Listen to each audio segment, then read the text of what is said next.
This is my true story. I never thought my own blood would one day turn against me. I worked, I sweated, I broke my back to raise my son. I gave him food when I was hungry. I gave him comfort when I had nothing.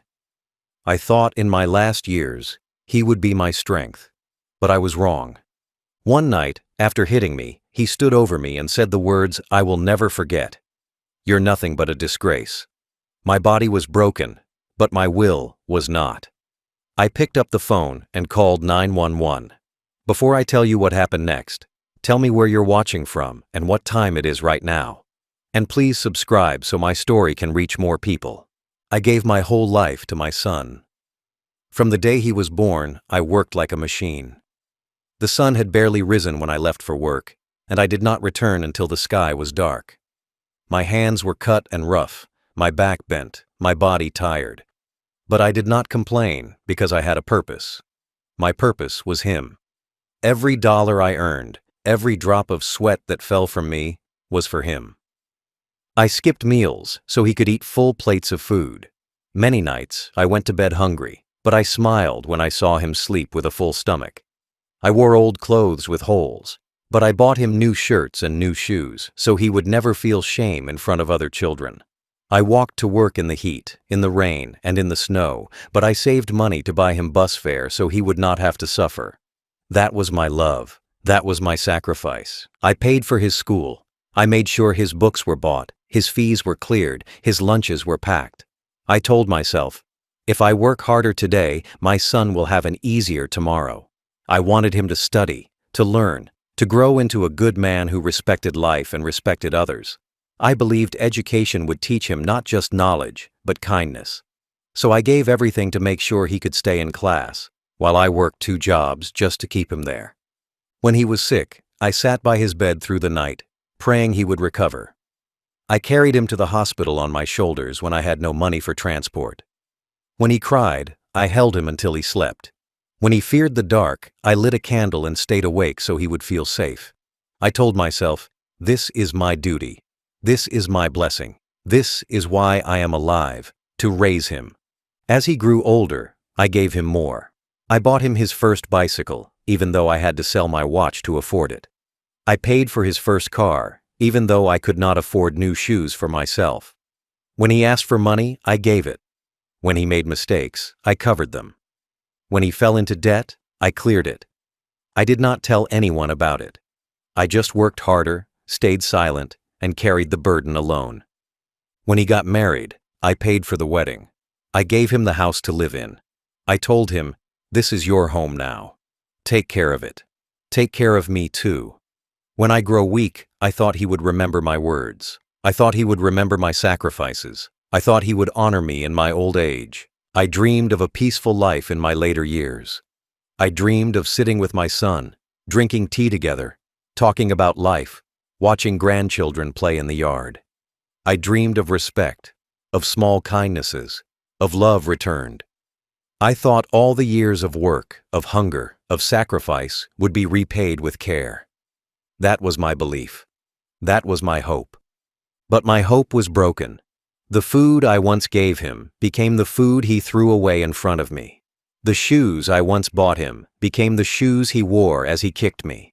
The house I built for him became the place where I was insulted. The respect I once dreamed of became the humiliation I now carried. Still, when I think of my life, I cannot deny this truth. I gave everything to him. My youth, my strength, my health, my dreams. I built his world with my hands, brick by brick, drop by drop. My son did not come from riches. He came from my blood and my sweat. And that is why his cruelty hurts more than any stranger's cruelty ever could.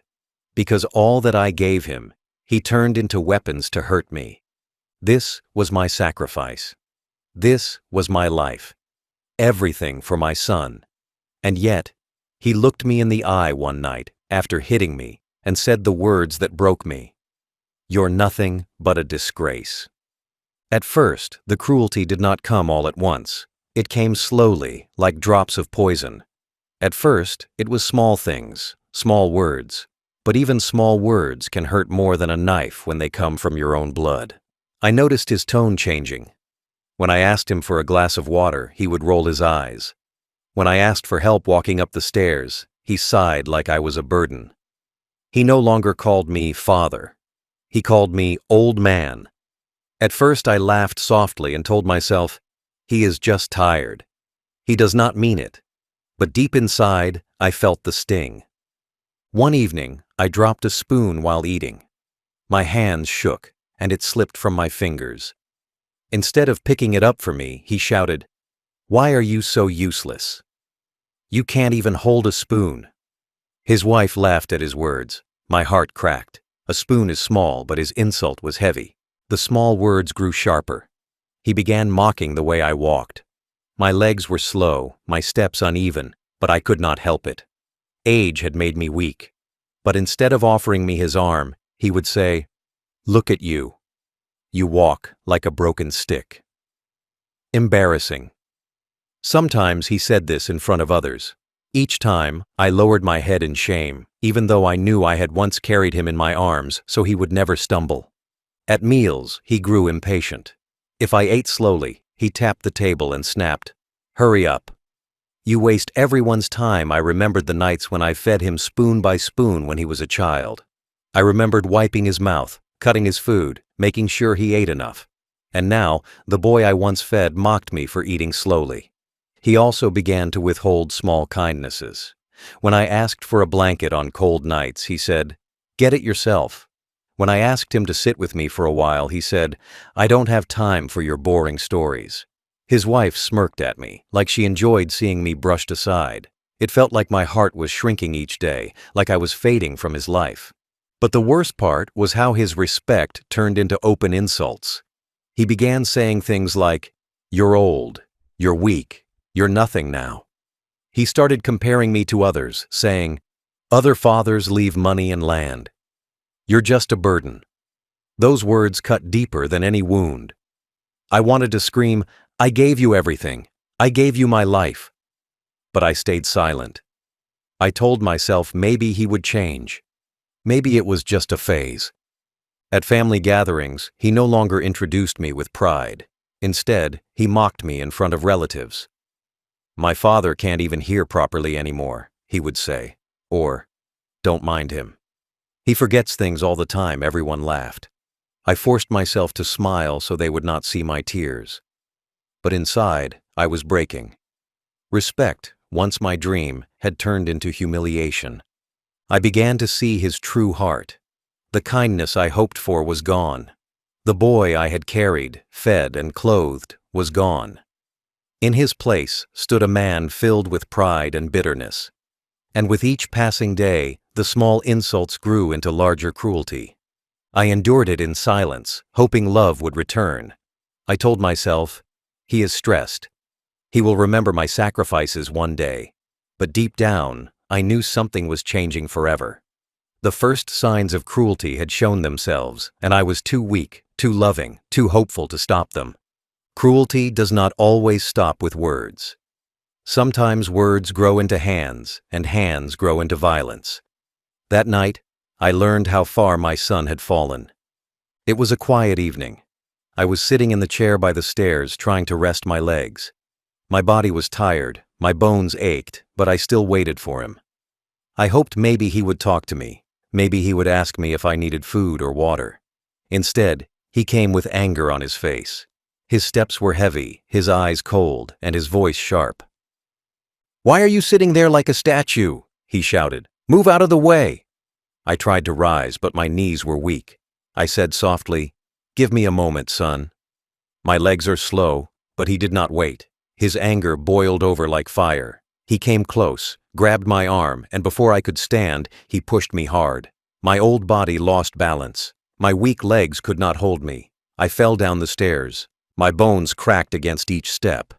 My ribs felt like they were breaking with every fall. My arms twisted, my head hit the rail, and I tumbled until I lay at the bottom. Pain shot through my body like lightning. I gasped for breath, unable to move. My chest burned, my back screamed, my knees throbbed. I looked up at him, hoping for a hand to lift me, but instead of worry, I saw laughter. My own son stood at the top of the stairs, laughing. He laughed as I lay broken. He laughed as I tried to catch my breath. He laughed like it was a game. "Look at you," he shouted, "old and useless. You can't even stand. You're nothing." His wife came out of the room and joined him. She did not rush to help. She covered her mouth and giggled like it was entertainment. They watched me like I was a show. My pain was their laughter. I tried to rise, but my body betrayed me. My hands slipped on the cold floor. My legs would not lift. Every time I tried to push myself up, I collapsed again.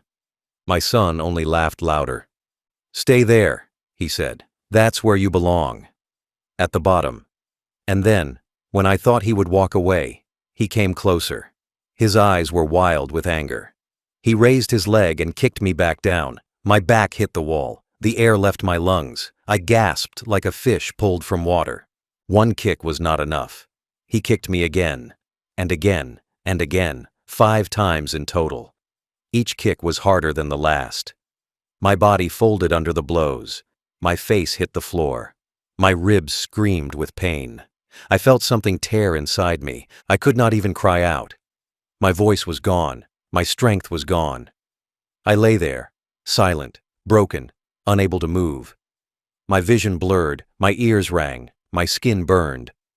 I thought my life would end that night. But the worst was not the pain. The worst was his laughter. He laughed every time his foot struck my body. He laughed like cruelty was a joke. He laughed like I was not his father, but a stranger, an object, a piece of garbage. I remembered the nights when I carried him up those same stairs in my arms.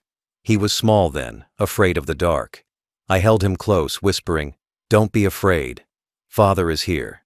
My arms once kept him safe. My legs once climbed, so he would not fall. And now, those same stairs became the place of my torment. And that same child had become the man who laughed as I suffered. As I lay at the bottom of the stairs, my mind filled with memories. Memories of his childhood, his laughter, his small hand holding mine.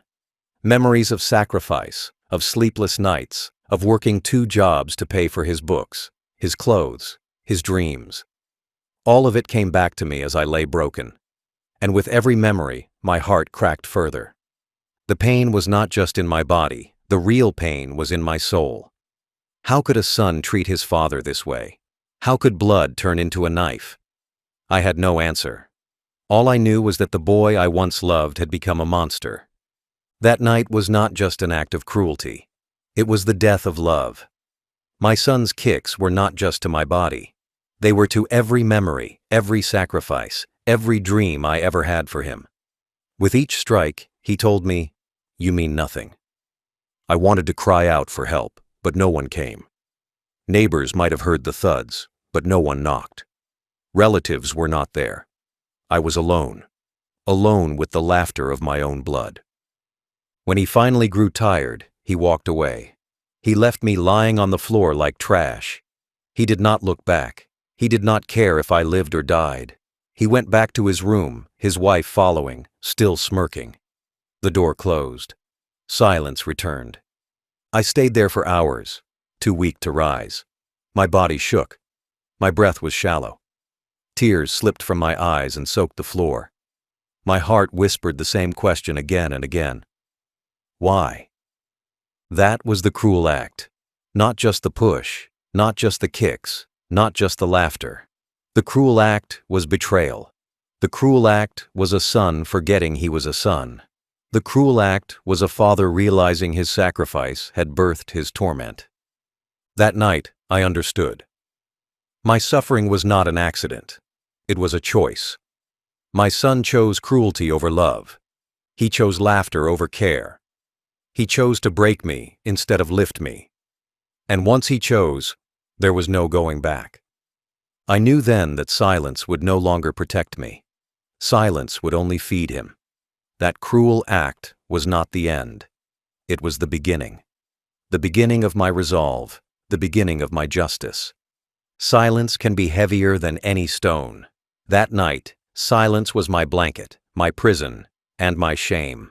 After the kicks, after the laughter, I lay at the bottom of the stairs, broken and bruised, But what cut deeper was the silence that followed. I did not cry out. My voice was gone. My breath was weak. My body refused to move. I lay still, my chest rising and falling with shallow gasps. Every time I tried to shift, pain shot through me like knives. My ribs burned, my back screamed, my arms trembled. I could not rise, I could not crawl, I could not even sit. I was trapped inside my own body. The house was quiet. My son had gone back to his room. I could hear faint laughter from behind the door. His wife's giggle mixed with his deep chuckle. They laughed about me. They laughed while I lay in pain. To them, I was no longer a father. I was a joke, a thing to laugh at, a burden to mock. I looked up at the stairs. How many times had I walked them with love in my heart? How many times had I carried him up those very steps when he was small and sleepy? I remembered his little arms wrapped around my neck, his head resting on my shoulder. I remembered whispering, "Don't worry, son. I will always be here for you." Those stairs were once a symbol of care. Now, they were the place of my humiliation. My face throbbed where it hit the ground. My knees were swollen, my back ached, and my legs felt like dead weight. I tried to lift myself, but I collapsed again. The floor felt cold against my skin. I pressed my cheek against it, and tears rolled down, mixing with the dust. But more than the physical pain was the pain of memory. As I lay there, I thought of the nights I had skipped meals so he could eat. I remembered walking miles in the rain so he could have bus fare for school. I remembered selling my watch, my only valuable possession, so he could buy books for college. Every sacrifice returned to me in that moment, and each memory became a blade in my heart. How could he forget? How could he look at me, the man who raised him, fed him, protected him, and see only weakness? How could he laugh as I fell? The silence gave me no answer. It only grew heavier, pressing down on me until I could barely breathe. Neighbors passed outside, but no one came. No one knocked. No one asked if I was all right. My suffering was hidden behind walls, and inside those walls, I was invisible. I realized then, cruelty thrives in silence. My son wanted me silent. He wanted my pain hidden. He wanted no witnesses. That silence was his weapon. But as I lay there, helpless, I also remembered something else. I remembered when he was small and afraid. I remembered how he once clung to me when thunder shook the house. He whispered then, "Father, don't leave me." And I promised him I never would. That boy was gone. In his place was a man who found joy in his father's weakness. The hours passed slowly. The house grew darker. My tears dried on the floor. My body still refused to move. I thought perhaps I would die there, at the bottom of the stairs, in silence. I thought maybe no one would ever know. But humiliation has a way of changing a man. It burns, it carves, it shapes. As I lay there, something inside me shifted. The silence that was once a prison became a mirror. It showed me the truth. It showed me the cruelty I had endured. It showed me that my sacrifices had been wasted on someone who no longer deserved them. My humiliation was not just physical. It was the memory of who I once was. I was once strong, respected, proud. I was once a man people looked up to. I built a home. I built a life. I built a family. And now, I was a broken figure on the floor, mocked and discarded. That was the deepest wound, seeing how far I had fallen, not by fate, but by my own blood. But even in silence, my mind spoke. It whispered, "This is not the end." The humiliation I endured that night was not just pain. It was fuel. It was fire. It was the beginning of something stronger. I realized then that silence can be broken. Shame can be turned into power. Tears can be turned into weapons. My son thought his kicks had silenced me forever. But what he did not know was that he had awakened something inside me. Something that could not be kicked down. Something that could not be mocked away. That night, my humiliation became my turning point. I would rise again, not in body, my body was too weak, but in spirit, and with that spirit, I would find justice. For hours, I lay in silence, listening to my own breath, feeling the weight of my own tears. But slowly, in the dark, my shame hardened into resolve. My son thought he left me powerless at the bottom of the stairs. But he forgot one truth. A father's silence is not weakness. It is preparation. And in that silence, I prepared. My son thought he was strong. He thought his kicks gave him power. He thought his laughter made him the master. But he forgot something important. He forgot who I was. He forgot what I had built. He forgot the power I still held in my hands. Lying at the bottom of the stairs, I felt broken. My body was weak. My bones ached. But inside my chest, my heart still beat strong. And in my mind, my thoughts were sharp. My son saw only an old man on the floor. But he did not see the truth. The truth was that I still owned everything he lived on. The house he slept in? It was mine. The land under his feet? Mine. The bank account he used to pay his bills? It was filled with my savings. Every car he drove, every meal he ate, every comfort he enjoyed came from me. He thought his cruelty made him powerful. But real power does not come from fists. Real power comes from what you hold, what you control, and what you can take away. I remembered the deeds in my drawer. The house papers, the land ownership, the bank account records, all under my name. He mocked me as weak, but he forgot that the roof above his head existed because I worked years for it. I bled for it. I sacrificed for it. He may laugh now, but one signature from me could erase his laughter forever. He also forgot the law. He thought kicking me down the stairs would be hidden. He thought bruises fade, that silence protects him. But the law does not fade. The law listens when you speak. And I still had a voice. I could call the police. I could go to court. I could show my bruises. His fists might leave me hurt, but his fists also left proof. Proof that could destroy him. That night, I lay broken, but I began to see the bigger picture. My son lived in arrogance because he believed I would never fight back. He thought I would stay silent forever, too scared to speak. He thought his strength was enough to bury my dignity. But he forgot the power of memory. He forgot the power of truth. He forgot the power of a father who has nothing left to lose. I looked at the ceiling and thought of all the times I carried him. When he was small, I carried him on my shoulders so he could see parades. When he was sick, I carried him to doctors in the rain. When he was tired, I carried him to bed. I gave him strength when he had none. But now he thought because I was weak, I had nothing left. He was wrong. My strength was no longer in my arms. It was in my resolve. Power is not about who can strike harder. Power is about who can endure, who can plan, who can wait, and who can rise when the time is right. My son thought pushing me down the stairs erased me. But he only reminded me of what I still held. He lived in my house. He lived under my name. He lived from my sweat. And all of it could vanish if I chose. I thought of the bank. My son did not know how much money was still there. He did not know the savings I had hidden away.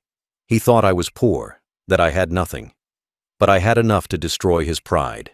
Enough to take away everything he thought was his. And that money would never be his. I decided then, my wealth, my home, my legacy, none of it would go to him. And I thought of my lawyer. A man I trusted, a man who respected me. My son had no idea how quickly papers could be signed, how quickly a name could be erased. He thought blood gave him rights. But blood does not protect cruelty. Law protects the just. Law punishes the cruel. And I was ready to use the law against him. The more I thought, the more I realized. My son lived in a castle I had built, but he was only a guest. He forgot that the walls around him were mine. He forgot that the keys were mine. He forgot that his power was fake, borrowed from me, and I was ready to take it back. The silence of that night became fuel. Each bruise became a reminder. Each ache in my body became a reason. My son thought he made me powerless, but he only reminded me of the weapons I still had. He had fists. I had the law. He had laughter. I had truth. He had arrogance. I had evidence. He had cruelty. I had control. And when I rose again, it would not be with fists. It would not be with kicks, it would be with justice, with signatures, with papers, with police, with courtrooms, with truth. And those weapons would crush him harder than any kick ever could. He forgot the greatest power of all. He forgot that a father who has given everything can also take everything away. And I was ready to take it. That night, as I lay in my bed with pain running through every bone, I knew one thing for sure. Something had to change. I could no longer live as a quiet man, waiting for my son's kindness. Kindness would never come. I saw the truth now. My son enjoyed my suffering. He found pleasure in my pain. And if I stayed silent, he would never stop. He would push me again. He would kick me again. He would laugh again. It had to end. I looked at my swollen hands and thought about all the years I had worked with them. Hands that once built walls, planted fields, fixed broken things, cooked food, and carried a child. Hands that once lifted him when he fell. Now those same hands were shaking, weak, covered with bruises. My son thought those hands were useless. But my hands still had one last job to do. They would sign papers. They would point to evidence. They would call for justice. As I stared at the ceiling, I thought about choices. Life is full of choices. When my son was small, I chose to give him everything. I chose to feed him before I fed myself. I chose to work longer hours so he could wear good clothes. I chose to save money for his future instead of enjoying my own. I chose sacrifice every time. But now I had a new choice. I could stay silent, or I could rise. I could remain broken, or I could act. The decision began slowly in my heart. At first, it was only a whisper. Speak. Tell. Show the truth. I tried to silence it. I was afraid. What if no one believed me? What if people laughed? What if the law turned its back on me? But the whisper grew stronger. And then I realized something. I had already lived through shame. I had already lived through bruises, kicks, and falls. What else was left to fear? Nothing. My fear was gone. I thought of the faces of my neighbors. They saw me as a weak old man. They saw me moving slowly, speaking softly, walking with care. But they did not see the pain inside. If they ever saw the truth, they would understand. They would know the cruelty I faced. They would see the monster my son had become. That thought gave me strength. My son thought he could hide behind a mask of respectability. But I was ready to rip that mask away in front of the world. The decision hardened when I stood in front of the mirror. My face was swollen, my eyes dark with bruises, my body aching. For a moment, I did not recognize the man in the mirror. Was this truly me? The man who once stood tall, who once built a family, who once carried pride in his chest? Yes, it was me. But now I was no longer just a father. I was a victim. And victims have the right to speak. Victims have the right to justice. I clenched my fist and whispered aloud. Enough. That one word echoed inside me like thunder. Enough silence. Enough pain, enough humiliation. The decision was final. I would no longer protect my son with silence. I would no longer hide his sins. I would no longer carry his shame as if it were mine. It was his. He would own it. He would face it. I decided to go to the police. Not tomorrow, not next week. Soon. I would take every bruise, every scar, every memory, and put it into the hands of the law. The truth would not stay in the shadows anymore. My son thought I was weak. But the weak man he saw was about to rise in a way he never expected. But I did not just think about the police. I thought about the court. I imagined myself standing before a judge, pointing at my son, speaking with a voice that no longer trembled. I imagined people in the room, neighbors, relatives, strangers, all listening as I told them what he had done. I imagined the look on his face when he realized he could no longer laugh. He could no longer hide. His cruelty would be carved into records, written in files, sealed in history forever. That image gave me strength. My son pushed me downstairs, but I would rise higher than him in the end.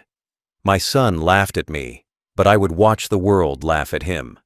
My son thought his fists controlled me, but my words would control his future. The decision became fire in my heart. I thought of his arrogance. He believed blood protected him. He believed that because he was my son, I would always forgive him, always cover for him, always stay quiet. But he forgot one truth. Even blood can turn cold. Even blood can turn against you when you poison it with cruelty. I was his father, but I was also a man, and a man deserves respect. If a son cannot give it, then the law will take it for him. I walked back to my bed, my body weak but my spirit alive. I told myself again and again, tomorrow I act. Tomorrow I speak. Tomorrow I end this. Each time I said it, I felt stronger. Each time I said it, the fear grew smaller. By the time the night ended, my decision was sealed like stone. It was no longer about revenge alone. It was about dignity. It was about showing the world that even an old man cannot be erased, cannot be silenced, cannot be beaten into dust. My decision was not just for me. It was for every father who gave everything and got nothing but cruelty in return. It was for every parent whose love was twisted into chains. My son thought I was finished, but I was just beginning. And the next steps I took would not be slow, weak, or broken. They would be steps toward justice. The next morning came heavy. My body still hurt, every bone reminding me of the cruelty I had lived through. But inside, my heart was clear. The decision I made in the dark now had to become real in the light. I could no longer hide. I could no longer wait. Today I would go to the police. Today I would give my pain a voice. Today I would report my own son. It was not easy. My steps were slow. My hands trembled. My chest felt tight with fear. But fear could no longer rule me. I thought about the bruises covering my arms, the swelling on my face, the marks on my back from falling down the stairs 5 times. They were not just wounds. They were proof. They were truth written on my skin, and I would show them to the world. I dressed carefully, buttoning my old shirt, one button at a time. Each button felt like armor, closing away the weakness of the past and preparing me for what was coming. I held my walking stick, steadying myself, and walked out the door. The road to the police station felt longer than ever. Every step carried years of memory, of working for my son, of loving him, of raising him, of believing he would protect me. But now, every step also carried anger, resolve, and courage. When I reached the police station, I paused at the door. For a moment, I almost turned back. My voice whispered, "He is your son. Can you really do this? Can you really destroy him?" But then another voice, stronger, answered, "He destroyed you first. He pushed you down the stairs. He laughed at your pain. He left you broken." That second voice carried me inside. The officers looked at me as I entered. I was old, bruised, walking slowly. One of them asked, "Do you need help, sir?" I nodded. My voice cracked at first, but then it grew firm. I said, "Yes. I need to report my son. He hurt me. He kicked me. He pushed me down the stairs." Silence filled the room. They looked at me with wide eyes, surprised. They led me to a chair and asked me to explain. And for the first time, I told the whole story. My words were simple. I did not need to make them fancy. The truth was enough. I told them how my son had called me names, how he mocked my weakness, how he pushed me again and again until my body broke. I told them how he laughed as I lay on the floor. My voice shook, but I did not stop. Every word felt like lifting a heavy stone off my chest. One officer asked, "Do you have proof?" I nodded. I rolled up my sleeves and showed them the bruises on my arms. I lifted my shirt and showed them the purple marks across my ribs. I pointed to my swollen face, the cuts on my hands. The room went silent again. But this silence was not disbelief. It was anger. Anger on my behalf. They began to write. Every word I said became ink on paper. Every bruise became a line in their report. They asked me questions. How many times did he push you? Did anyone see it? When did it happen? I answered slowly but clearly. 5 times. He pushed me 5 times. Neighbors saw me lying at the bottom of the stairs. It happened at night, only days ago. The officer's pen scratched against the paper like justice being written down. They took photographs too. The flash of the camera burned against my skin, capturing every dark mark, every swollen spot, every sign of cruelty. At first, I felt ashamed to stand there, shirt lifted, showing my broken body to strangers. But then I realized, this was not shame. This was power. These bruises were my weapons now. These pictures were my proof. My son could laugh at me, but he could not laugh at photographs. He could not laugh at evidence. When the report was finished, they asked me to sign. My hand shook as I held the pen, but I pressed it firmly against the paper, signing my name with all the strength I had left. My signature was not just ink. It was a line drawn in history, a line that said, "No more." A line that said, "The silence is broken." The officers looked at me with respect. One of them said, "You are brave, sir. Many stay silent, but you chose to speak." I nodded, though my eyes filled with tears. Brave. I had never felt brave before. But now, maybe I was. As I left the station, the air felt different. It was still heavy, but it carried a new weight, the weight of justice moving forward. I had given my pain a voice. I had made it real in the eyes of the law. My son no longer had power over me, his fists, his laughter, his cruelty. None of it could erase the truth now. I walked home slowly, but my steps felt lighter. My body was still weak, but my spirit stood taller. For the first time in years, I felt like I had taken control back. The report was just the beginning, but it was enough to make me breathe easier. My son thought I would never dare. He thought I would stay broken. But now the law was on my side. Now justice had begun to turn. The day of court came. I will never forget it. The morning air felt heavy, as if even the sky knew what was about to happen. My hands shook as I held the old walking stick that guided me inside the courthouse. I was weak in body, but my heart was stronger than ever. Today was not only about me. Today was about truth. Today was about showing the world what my son had done. When I stepped inside, the halls were quiet, but full of whispers. People looked at me. An old man with bruises still fading on his face. Some eyes held pity, others respect. I kept walking, slow but steady. Each step echoed in my ears like a drum, reminding me of why I was there. My son thought I was nothing but a broken man. But today, he would see me stand in front of the judge, in front of everyone, and speak the truth. The courtroom itself was cold. Wooden benches lined each side. At the front sat the judge, high above, wearing glasses that reflected every light in the room. To one side, lawyers shuffled papers. To the other, police officers stood ready. And then, I saw him, my son. He sat there with his head held high, but I knew that look. It was fake pride. His jaw was tight, his eyes darted nervously. He knew why we were there. He knew what I was about to do. When the judge called my name, I stood. My knees shook, but I did not sit back down. I took slow steps to the front. Every sound in the room faded, and for a moment, it was just me, my son, and the truth. The judge asked me to speak. And so, I did. My words were plain, simple, and true. I told them everything.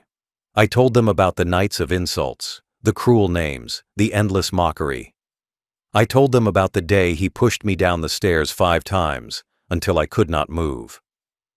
I told them about the laughter that cut deeper than the bruises. I told them about lying on the ground, broken, looking up at the boy I had once carried in my arms, now turned into a man who enjoyed my pain. The courtroom was silent. Every person listened. My voice was not strong, but it was steady. For the first time, I did not hide. I did not stay quiet. I spoke, and the truth filled every corner of the room. The judge asked questions. Did anyone see this happen? Yes, I said. Neighbors saw me lying at the bottom of the stairs. They had helped me back inside, shaken by what they had witnessed. Did you suffer injuries? Yes, I said. My ribs were bruised, my face was swollen, my arms and legs marked with cuts. The photographs were shown, the same ones the police had taken. Each picture was like a knife cutting through the lies my son had built around himself. When it was my son's turn to speak, his voice shook. He tried to laugh, to dismiss it, saying I was old and clumsy, that I had fallen on my own. But the room did not believe him. The judge did not believe him. The photographs, the witnesses, my words, all of it painted a different picture. A picture of violence, a picture of cruelty, a picture of a man who forgot what love and respect meant. I looked at him as he spoke. For a moment, I almost felt pity. Almost. But then I remembered the pain, the bruises, the laughter, and my pity turned back into steel. He had chosen cruelty. Now he would face the weight of it. The prosecutor stood and spoke. They told the court that this was not just family conflict. This was abuse. This was violence against the very man who had given him life. They spoke of dignity, of law, of justice. And with every word, my son's pride seemed to crumble. His shoulders slumped. His hands shook. He was no longer the man who kicked me down the stairs. He was no longer the man who laughed at my weakness. He was just a scared boy trapped in the cage of his own actions. When the judge gave the ruling, the room went quiet again. The words came slow, heavy, like stones falling one by one. Guilty. Guilty of abuse. Guilty of cruelty. Guilty of violence. My son's face turned pale. His mouth opened as if to speak, but no sound came out. The gavel struck, and it was done. I stood there, breathing deeply. For years, I had carried silence like a chain around my neck. But now, the silence was gone. My truth had been spoken, and the world had heard. The court had seen. The law had answered. As police moved to take him away, our eyes met one last time. He looked at me with anger, with fear, with disbelief. But I did not look away. I did not bow my head. I stood tall, even with my frail body, and I let him see the strength he thought he had destroyed. The courtroom emptied slowly, people whispering, shaking their heads, some even nodding at me with quiet respect. I walked out, my walking stick tapping against the floor, each tap like a victory drum. My body was weak, but my spirit was unbroken. My son had called me weak, worthless, nothing. But in that courtroom, I showed him and the world that I was still something. Something powerful. That day, I did not just win against my son. I won against silence. I won against cruelty. And I showed that even in old age, even with a frail body, truth can still rise, and justice can still roar. The ruling was made. The word guilty kept echoing in the courtroom even after the judge left. But the true weight of that word began to show in the days that followed. That word did not just live in the court papers. It lived in my son's life. It followed him everywhere, like a shadow he could not escape. The first fallout came at his job. For years, he had built an image there, a man of respect, a man of control. He walked into the office with his chest out, head high, talking loudly so everyone would notice him. He liked to act like a leader, someone others should admire. But when the truth came out, that mask fell apart. His managers called him in. The charges had reached them, the photos of my bruises, the words I had spoken, the verdict of the court. All of it was public now. He tried to deny it, tried to explain it away, but no one listened. They told him there was no place in their company for a man who beat his own father. The same hands that once pushed me down the stairs now signed papers of termination. He was fired. The second fallout came in the neighborhood. People whisper. People talk. News travels faster than the wind when disgrace is the subject. Neighbors who once greeted him with smiles now turned away. They crossed the street to avoid him. Mothers pulled their children closer when he walked by, as if cruelty could spread like a disease. Old friends no longer invited him over. Relatives stopped calling. The phone that once buzzed with laughter and plans was now silent. Even his wife, who once laughed at my pain, now looked at him differently. She had married a man who promised wealth, comfort, and a strong future. But now she saw him for what he was, a coward, a brute, a man destroyed by his own hands. She stopped standing beside him. She stopped defending him. In time, she left, taking what little pride he still had. The third fallout was inside him. I could see it when he looked at me after the trial. His pride was broken. The arrogance that once filled his voice was gone. He avoided eye contact. His steps grew small. He was no longer the man who laughed when I fell. He was no longer the man who shouted insults. He was a man stripped bare, exposed, with nothing left to hide behind. At night, my phone began to ring. Calls came again and again. I counted them, 10, 20, 30, then more. By the end, there were more than 40 missed calls. His voice trembled in the voicemails. "Father, I am sorry. Please, forgive me. I have no one else." Each message was another piece of his pride crumbling. Each unanswered call was a reminder of the silence I once endured at his hands. He begged me to withdraw the charges. He begged me to speak for him, to tell the judge I had changed my mind. He begged me to save him from the very cage he had built with his cruelty. But I did not answer. I let the phone ring.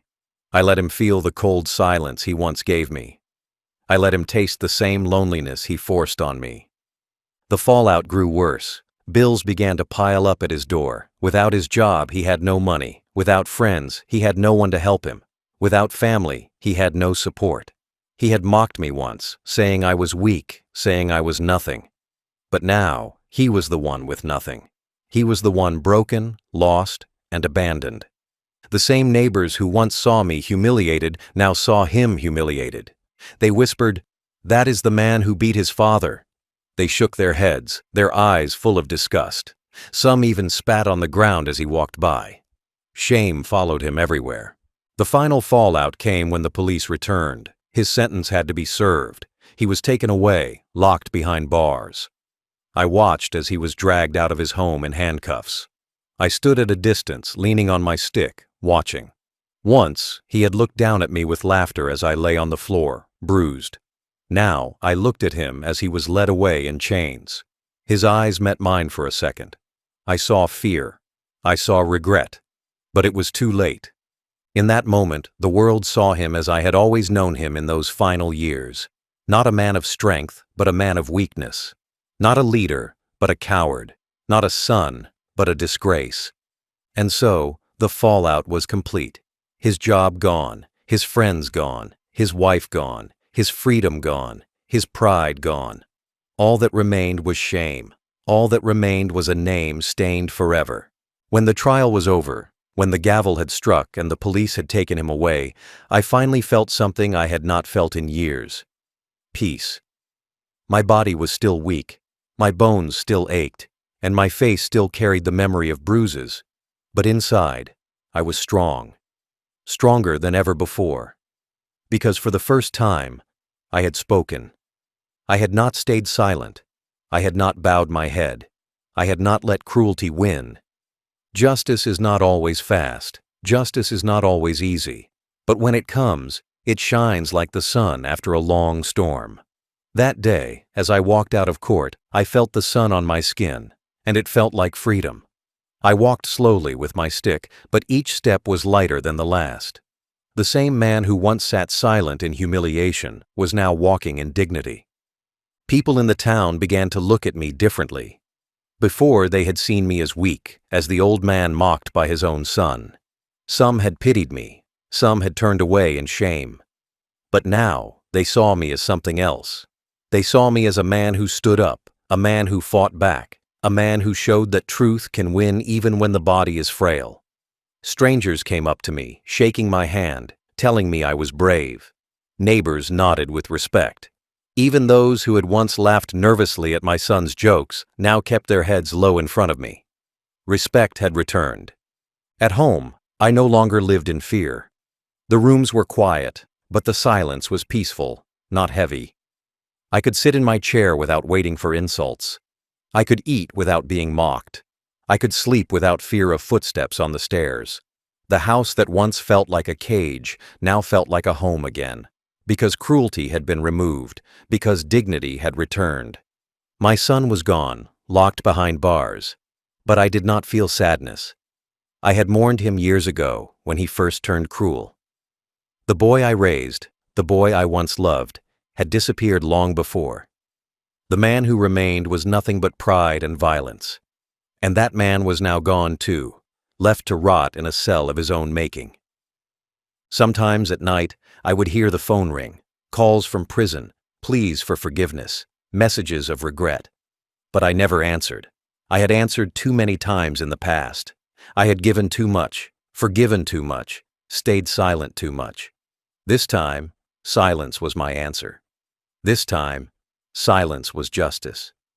I thought back to the life I had lived, the years of work, the years of sacrifice. I had given him everything: food, education, clothes, love, care. I had carried him when he was weak, and when I grew weak, he had chosen to beat me, to mock me, to humiliate me. But in the end, he did not win. In the end, the law stood with me. In the end, the truth was louder than his fists. Justice was not only for me, it was for every old man who suffers in silence. It was for every parent who gives everything only to be repaid with cruelty. It was proof that even when you are weak, even when you are old, even when you are bruised and broken, you are not powerless. The truth is power. The law is power, and dignity can rise even from the dirt. Neighbors spoke of him now with disgust. They no longer said his name with respect. They whispered, "That is the man who beat his father. That is the man who rots in prison." And when they looked at me, their eyes said something else. Their eyes said, "That is the father who stood up. That is the man who showed courage." I did not smile at his downfall. I did not cheer at his disgrace. My revenge was not in laughter. My revenge was in silence, in dignity, in peace. My revenge was in walking freely while he sat behind bars. My revenge was in knowing that every bruise he left on me had turned into a chain on him. My revenge was in knowing that the man who called me nothing was now the one who truly had nothing. And so, my life continued. Quiet, simple, peaceful. I tended to the garden. I walked slowly in the yard. I breathed the fresh air. And every breath was a victory. Every breath was proof that cruelty had not broken me. I often told myself one final truth. He slapped me 9 times until my face swelled. But I reported his violence, and now he rots in a cell.